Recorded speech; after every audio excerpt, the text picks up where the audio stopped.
L'info sur AL24 News, bienvenue.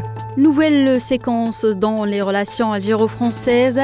Des sources diplomatiques crédibles ont indiqué au journal Al-Moujahid que l'ambassadeur de la République française en Algérie, Stéphane Roumaté, a été convoqué au ministère des Affaires étrangères. La semaine dernière, il s'agit de lui signifier la ferme réprobation des plus hautes autorités algériennes face aux nombreuses provocations et actes hostiles français en direction de l'Algérie, ont précisé les mêmes sources, soulignant avec une fermeté absolue que ces agissements ne sauraient rester sans conséquence. L'Algérie avertit ainsi qu'elle ne restera pas passive face à ces attaques incessantes visant sa souveraineté. Résolue à préserver sa dignité, l'Algérie prendra toutes les mesures qui s'imposent pour faire face à ces tentatives d'ingérence. Des avertissements fermes ont été adressés à l'ambassadeur français, lui demandant de les transmettre aux autorités françaises suite à l'intensification des actes hostiles commis par la DGSE française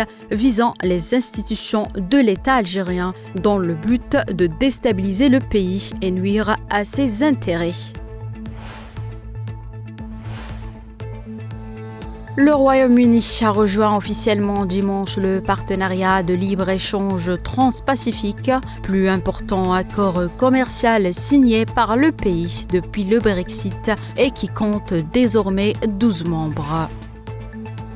Le chancelier allemand Olaf Scholz s'est une nouvelle fois prononcé contre l'utilisation d'armes allemandes pour des frappes sur les territoires de la Russie et contre le transfert de missiles à longue portée Taurus à l'Ukraine. Par cette déclaration, il conteste la position du candidat de l'opposition Friedrich Merz qui est favorable à ces livraisons. Le président américain élu Donald Trump a nommé samedi Devin Nunes, qui dirige son réseau social Truth Social, à la présidence d'un conseil consultatif de la Maison-Blanche consacré au renseignement. L'Iran a indiqué hier que ses installations nucléaires feraient l'objet d'une surveillance accrue de l'Agence internationale de l'énergie atomique au moment où les pays européens ont menacé de rétablir des sanctions à l'encontre de Téhéran.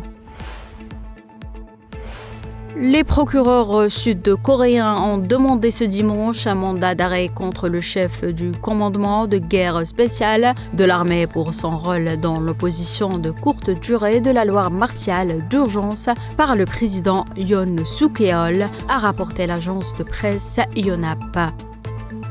C'est la fin de cette édition, merci de l'avoir suivi.